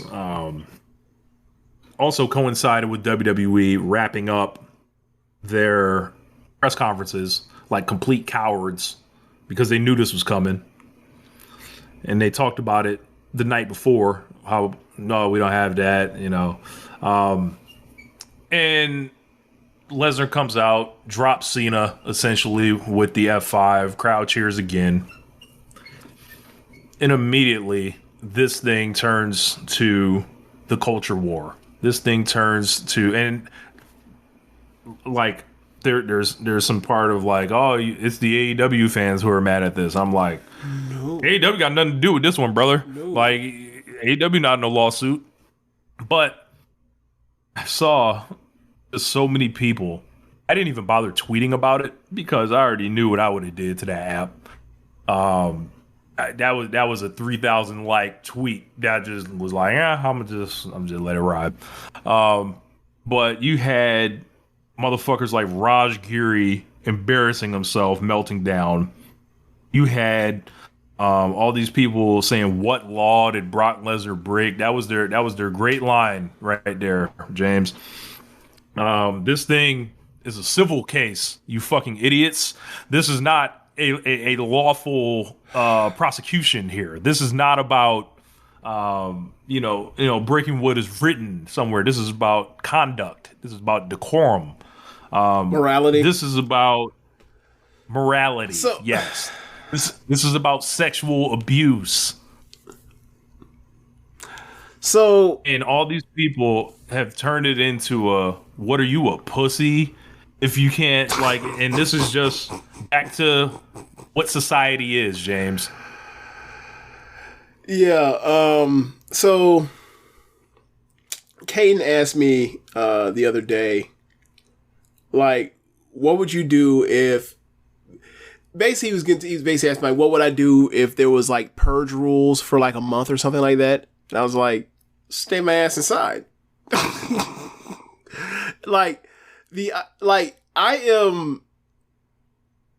think it's kind of obvious. There's like, can you imagine like what kind of Wild West outlaw, like hell on earth, post-apocalyptic. I can't say post-apocalyptic. Thank you, Rich. Thank you. I fucked up my own point. But what kind of hellscape this would be if like people did not believe in the fear of repercussions of breaking laws or what they are led to believe in their own religion in the form of karmic justice in the afterlife. If there was nobody believing in the afterlife and there was nobody believing in suffering for the things you did or whatever else, like there'd be so much murder, rape, violence, theft, ridiculousness. Like no one, like just the guardrails of society would just completely just whatever else. So when people say this kind of stuff, I'm like, you know this stuff can happen to your sister, right? You know this stuff can happen to people you care about, right? And when you go online and you know the hurt that happens to someone you know happens to, and they be like, oh, what laws did they break? Hey man, what's wrong with you? Like, are you dumb or are you evil? Or are you both? It's really weird when people do this stuff, man. I don't get it. I just don't. Like, if you want to be on the side of, look, man, I think I like Brock Lesnar's wrestling so much that like I'm gonna overlook that. That's one thing. When people tweet that stuff out, it's like that's different. That's a whole nother line. Because people always got their choices to make on, entertainment or whatever else based off of, where they stand on what people have done or what they're accused of doing. Yeah. Right? Like, I listen to Chris Brown. But I'm not going to be like, what laws did Chris Brown break or did not break? Like, bro, I saw the picture of Rihanna. He's one beater. Like, that one beater makes, I think, really good music, but he's still a one beater nonetheless. Like, I don't get this. I don't get this when people do this stuff. Like, I don't know if it's the internet. Obviously, some of it is the internet. Part of it is like, put their body in front of WWE. That's unquestionably a big part of it. And then, but why would you do that? But why would you do that after you just watched a two show event over this weekend where you only got 3 matches you really liked? If you're being honest, after they disappoint shit out of you like that and waste that much of your time, now you go ride for them again, bro. This some strange dysfunctional family love shit. Like, these niggas trauma bonded. All these niggas doing this shit is trauma bonded. And this just tells me Vince is coming back. Like prepare for it however you must. And like, I think it's atrocious. I think it's awful. I think it is just like WWE had the masking off of WWE since like WrestleMania, just in a more heavy-handed way now is incredible. Paul Heyman's out there talking about you can't cancel Brock Lesnar, James. They're fighting this like it's 2016 internet culture, like talking about you can't cancel them and stuff like that. It's like, bro, like we're so far past that. Yeah. I also think they're at a point now, I forgot who I heard say this, but it made sense, is like a lot of these places now, they don't come out here and just say that shit because it's not, it's one thing that they believe it or whatever. It's another thing that like they're being defiant with it and putting in people's faces because they know that like the people they're going to piss off with this, like they know that like it's like they're going to get people that like enjoy like people being mad about it, right? So right. It's like these people are going to defend and like stand against the people that are quote unquote backlashing against this shit. Like people that are quote unquote anti-cancel culture until it's some shit they don't like. Like it's that. And like it's like, oh, I'm, the whole weird thing with Sydney Sweeney recently with that American Eagle genes, eugenic sounding thing, or whatever else. Like, if black people didn't pay attention to that shit, like, would people be picking up American Eagle again? I don't think so. It just gets into this, and like with this whole thing is like it's a culture of trolling. It's like, yeah, it's not enough just to win, or whatever. It's or get away with it. It's also to like, yeah, I did this, and we spike in the football, and we get to dance on you, and it's like, are we doing a disservice by even giving this shit like that kind of room to like talk about it? Because like some idiot's gonna come on here if this clipped up and go underneath the comments like when we stuck our foot in Hogan's ass on his way into the casket, right? There'll be people that be like, "Fuck you, Hogan, forever." Right? It's like, I hope y'all don't think that like when we're talking and we're joking and we're laughing and we're not raising our voices that like we're actually mad. Like I don't. You realize you guys are losers, right? Like so, and it's just weird, man. So like, sometimes I wonder, like, is it even worth it to, not necessarily just us, but like in a larger context of like, the culture war shit, if you will. This isn't even culture war shit, but like the whole idea of like there's one side, there's other side, and like this side is like just weird about it. Like they don't have like it seems like they seem like they just have, they're too busy shaking the pom poms to be like, I ain't got no time to be to worry about right or wrong, or if this is gonna send me closer to the hell I believe in or not. It's strange. Remember, one of in a Nipsey Hussle interview, he was like, we got to work on how we react to disrespect. Mm-hmm. And like you mentioned with the Sydney Sweeney thing, people just like either ignored that shit or like focused on something else. And I'm not saying it's right or anything, but it's like there's clearly an amplification of this stuff. Yeah. I mean, I think it's a big deal of why I think that's also a big chunk of why like Caitlin Clark's so popular. Like until they realize that Caitlin Clark don't rock with them, like they're like, oh yeah, we'll champion this white girl, is going against these black women, and then they find out, oh, actually she doesn't vote the way that I vote, and they start to be like, oh, never mind. They start slowly sneaking back behind the bush like Homer Simpson in the GIF. But it's like, I think those folks are far too. They're in too deep. They're in too deep. They can't even back away. But as far as the Brock Lesnar with the Janelle Grant stuff, like nobody's thought about Janelle Grant, how she feels seeing about this stuff, how she feels about that lawsuit that got his name in there 44 times. Her lawyers were swift with the statements. This thing's not over, and the more they keep, they're going to run Brock Lesnar out here. I don't know what there is for Brock, to really offer this company, James. But like, look, they don't need Brock Lesnar. All they've done is tote record ratings, record gates, record fucking TV deals, and all this shit. You don't need Brock Lesnar to do that. This is not. It's much like how when I used to question why they would bring Hogan back. It's like because they want to. They want to be in the business with Hulk Hogan. They want to be in business with Brock Lesnar to be able to protect that history per se, because it's all fake. You know, like it's all like. And he's back with WWE, not owned by Vince McMahon, but owned by Ari Emanuel and TKO. Gee, given his relationship with UFC and all that shit, is like they had to pull extra strings to bring him back. Forget the whole part of the heat with the lawsuit and what's in there. It's also like they don't. The other side, or the Big Brother company, don't fuck with them either, or don't fuck with him either. It's weird, bro. What?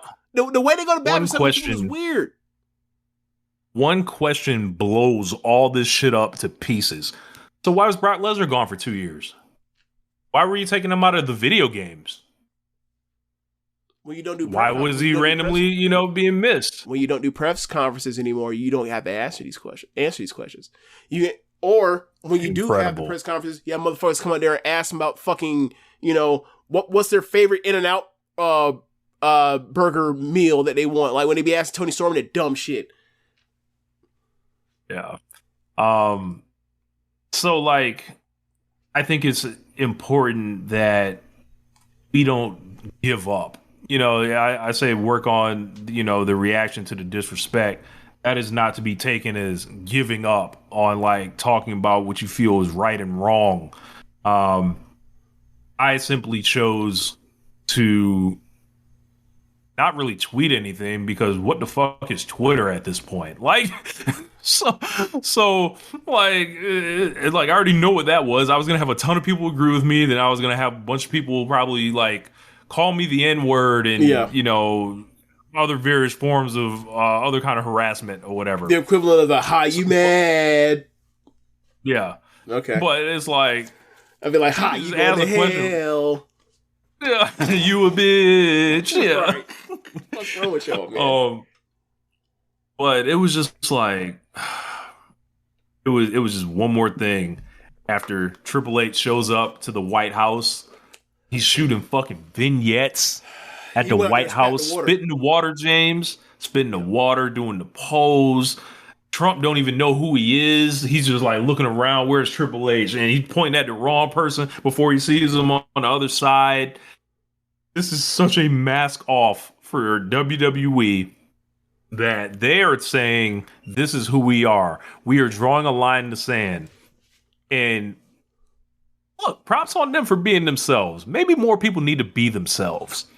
But now, if you don't host a podcast like James and I, or like Trish and Sarah, or like Tunnel Talk, or Keepin It Strong Style, this is the plugs for all the network, like Imp, like Floyd and Austin, like Chris, hopefully I didn't forget anybody. But if you don't host a podcast and you're not doing this to, share your opinion with the world, I would probably make that choice now, because they're clearly asking you, hey, do you love me, flaws and all? That's what they're asking. Do you roll with us? Who you with? Like Lil Jon used to say, who you with? Are you trying to get crunk with WWE? That's what they're asking.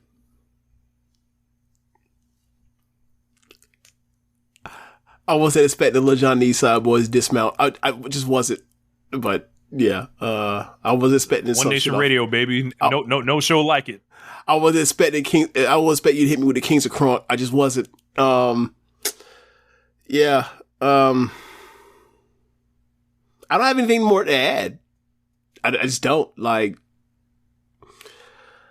it's as you mentioned, they want him back because he's back because they want him back. Like he adds nothing to their portfolio. In fact, he should be a stay away because the amount of money you have to pay him to have him come in at a time when it's gonna be. Look, well, especially we'll see when the next round of cuts happen. We'll see if that's around the corner. I was running a little long, so I think we might have to kick the AEW down the road. But I do want to talk about the ESPN and WWE deal. where they're moving their premium live events to ESPN. They basically said that they have signed a... Damn, do we know how much it was? I thought I had it in... Okay. Disney Plus will pay an average of $325 million per year for 5 years for the U.S. rights of WWE's biggest pay-per-views, including WrestleMania, Royal Rumble, SummerSlam, beginning in 2026, according to people familiar with the matter who declined to be naming about these deal specifics. Their Peacock deal is up in 2026. They will just be getting the new shows. The archive is not mentioned. The archive looks like it's going to live on YouTube until they decide to probably make all of those into whatever the fuck. WWE gets money again. And people are going to have to pay $30 a month to access this on ESPN Plus if it is not a part of their cable package already. It's what all these 5 and 6 match pay-per-views were all leading to, the devaluing of this shit. And now they're going to raise the price of the brick. The price of the brick is going up, James. Yeah.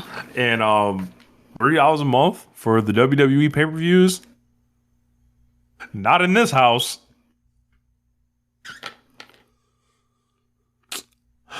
Yeah. So it starts the beginning of next year, right? Partnership. Yeah, the partnership of ESPN and WWE. They are coming together, locking up. Yeah, so scissoring.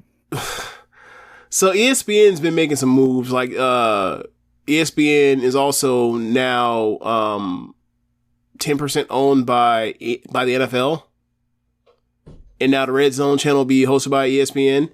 And it's like these merger type things and these like synergistic deals or whatever else. Remember guys, ESPN is supposed to be a sports news coverage channel, right? Like its flagship show for most of its history was SportsCenter, which covered the highlights of games and the news of sports. Like and it also like had tons of programming about intersection of real life things with athletes. And over the years, over the past decade or so, that stuff's been gutted. Sports reporters get the fuck out. Outside the lines get the fuck out. They ran that one soap opera or primetime soap opera show about that mocked or covered topics that the NFL had going on, right?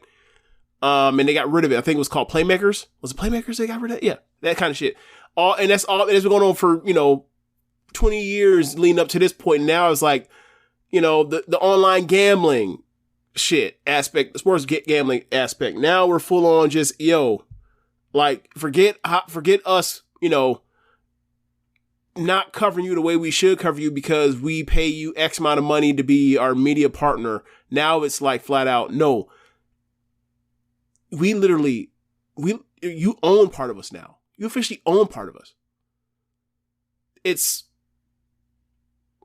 And that's the NFL. And now with this part, like WWE getting in bed with them, it's like, okay. Triple H on and was interviewing them. Didn't have some shit real. Who was? They had Triple H on ESPN. They had Roman Reigns on ESPN. And did they ask either one about Brock Lesnar?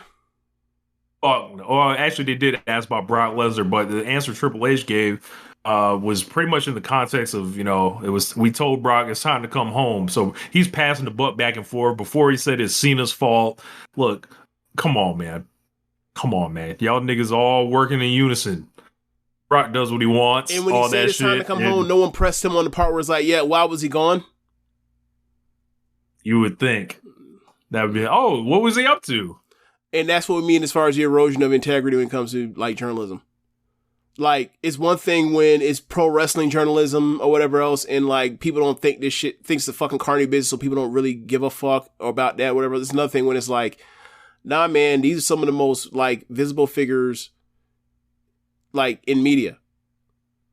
Like when it's NFL, when it's, top stars of WWE even. These people are celebrities. And they're giving them $1.6 billion. I think we can demand that they be treated with some level of seriousness rather than it's the fucking goofy pro wrestling. It's like these are stuntmen. Who's gonna do it? Who's gonna do it? Not them. That's the thing. Yeah, it's not gonna be them. That's why it's gonna leave a space for independent media to be able to hold people accountable, their feet to the fire, to raise the conversation when they won't, and to basically draw their fans to come amplify. That's the word of the day. Amplify their responses to this. And then, they have their own state media through whatever ESPN is going to turn into. We know what the Ringer is already. We know what Busted Open Radio and the 24/7 stuff like that. That is the next level. We know what they're doing as far. We know what we're doing as far as them hitting them with the old classic stuff. These hit with the dirt sheet riders. Hey, come through. We got you some media passes. Now it's like, hey, influencer X, Y, and Z. Joe Budden, 520. Come through to WrestleMania. Your tickets are comped. And what are you doing in return to say, hey, I used to watch wrestling. I enjoyed the wrestling they doing now. They both of them, look, it's funny because they were in 520 was in town because them niggas went to WrestleMania and Budden went to WrestleMania. Yep. Or SummerSlam, yeah. I'm saying, I mean SummerSlam, sorry. Yeah. Yeah, it's and this talk about it on your show. This is what they're doing. And it's I'm not saying it's all a bad thing, but they're clearly it's a multi-pronged attack. Some stuff they're trying to use influencers, which I feel like is fair game, right? It's fair game with the influencers and stuff like that. Yeah, streamers. Yeah, but the people when you're basically turning these media outlets into it, that stuff with the Busted Open 24/7 stuff. Yeah, that's the real line of distinction. That is out of line. That is where this whole thing turns to, oh, this is all a propaganda arm. That's all this is. Right. Because they're selling it to you under the guise of, oh, it's legitimate. Come discuss pro wrestling and stuff like that. But there's clearly a thing here or whatever. So, if any other company doesn't want to get rolled over, they need to fight back. I just don't know how you do it without looking as bad as them. I guess don't break the law, I guess. Or don't forsake your morality, Well, how about that? To loop that around. And, we always talk about it, James, how it's always going to be two labels. There's going to be other media conglomerates, that are on the other side of this or whatever, because they're going to see pro wrestling and realize they can't get WWE. Yeah. So naturally it's going to fall to AEW. So the business is going to go up but not necessarily in a way that it feels like, all right, the wrestlers are causing this. This stuff is coming through mergers and business and all the nasty kind of boring stuff, but also that's not above board. It's not going to feel like a result of the wrestlers, which fucking sucks. I think if we honestly evaluate it, it's does it matter who the champion is? No. Does it matter who's necessarily booked at the top of a show for a quarter hour? Maybe, but not really. They can just put whoever they want in these spots. So I don't know, man. I think it's going to cause a lot of people. I don't think it's going to hit them for a while of what wrestling is going to turn into, but it is not, at least if you think about this in a way that we do, which I probably realize we're in the minority on this, because most, people are just going to show up to the shows, mindlessly kind of think about it, whatever. They're just watching, the wrestling and stuff like that. But when I see it, it's this is not this is the end of the simulation, of this is where it was all leading to. Yeah. The national expansion, the cable stuff. This is a business not necessarily controlled by the wrestlers, but controlled by media conglomerates. And then you get what you get out of it. Yeah. Yeah. It's the same thing. It's the same reason for people talk about the slippery slope fallacy. And there's definitely elements of that for being too overcautious and whatever else, but it's the logical breakdown of this. I'll give you another example, right? why did we not do gambling in sports? Why were they not letting people gamble on sports? For the ethics involved in that. Because like once you start doing legal gambling in sports, then eventually at some point it's going to trickle down to the players or the refs, and then they start fucking with the games. And now we got a new nigga every 2 months found to be gambling on these games, NFL and NBA. Well, when you have news outlets, news desks now literally in bed with companies have to cover, what do you think is going to happen? It's a conflict of interest. It's always going to be there. And it's only going to get worse as more and more money gets mixed in between these parties. So, yeah. Yeah. I guess that's a good place to leave it. But real quick on AEW, like I like some of the directions that are going. I think, even though last night I kind of talked myself, I was like, yeah, I liked all the matches, but something was off. But then I started adding up all the segments and the talk. I was like, I actually liked everything. Like, okay. I thought Moxley's defense, or excuse me, I will say this. I will say the obviously the Hangman and Moxley title match was really good last week. Was better, but that was a great episode. So yeah, and it's like, they gotta. I think they obviously Forbidden Doors coming. That doesn't really help like the story narratives and stuff like that. Yeah. But Hangman and MJF's off to a fast start. Moxley and Darby Allin is about to cook. Yep. It's got Swerve and Okada on the books. Yep. Bro, when we look up, like, Forbidden Doors gonna be fucking fire. Tony Storm and Athena. Tony Storm and Athena. Yeah. Mercedes circling with, she's gonna be building up a 4-way. Yeah. Bandito and Brody. Windsor.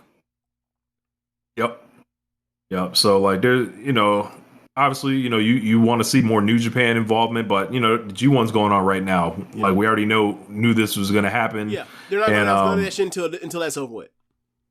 Yeah, so that's how like it always goes when it comes to New Japan. They don't do shit until after the results of whatever their biggest show is over with. They've always done that even with their own shows.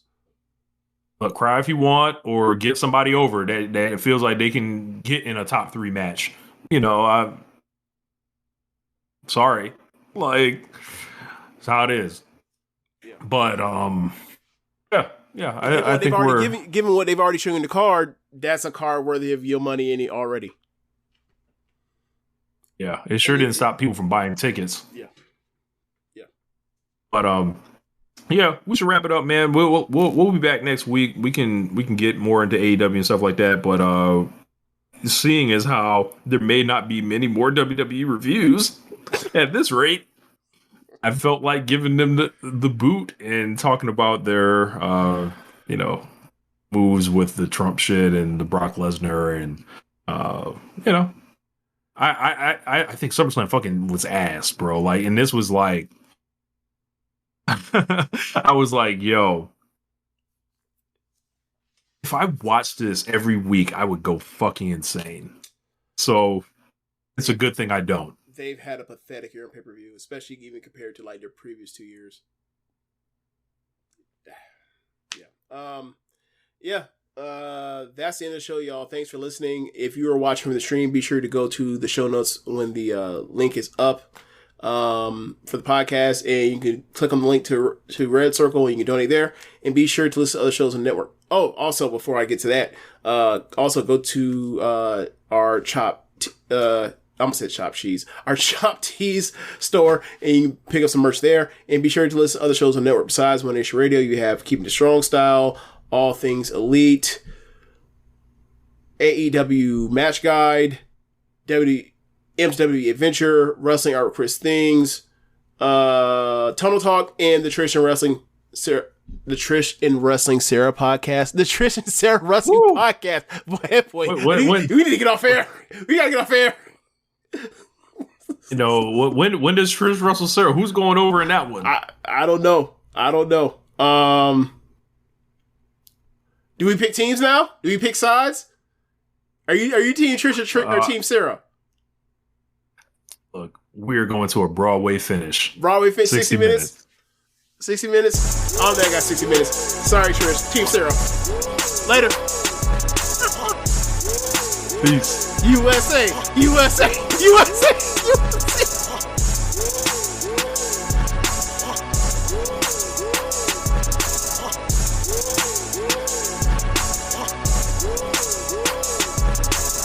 With Robinhood, not only can you trade individual stocks and ETFs, you can also seamlessly buy and sell crypto at low costs. Trade all in one place. Get started now on Robinhood. Trading crypto involves significant risk. Crypto trading is offered through an account with Robinhood Crypto LLC. Robinhood Crypto is licensed to engage in virtual currency business activity by the New York State Department of Financial Services. Crypto held through Robinhood Crypto is not FDIC insured or SIPC protected. Investing involves risk, including loss of principal. Securities trading is offered through an account with Robinhood Financial LLC, member SIPC, a registered broker-dealer.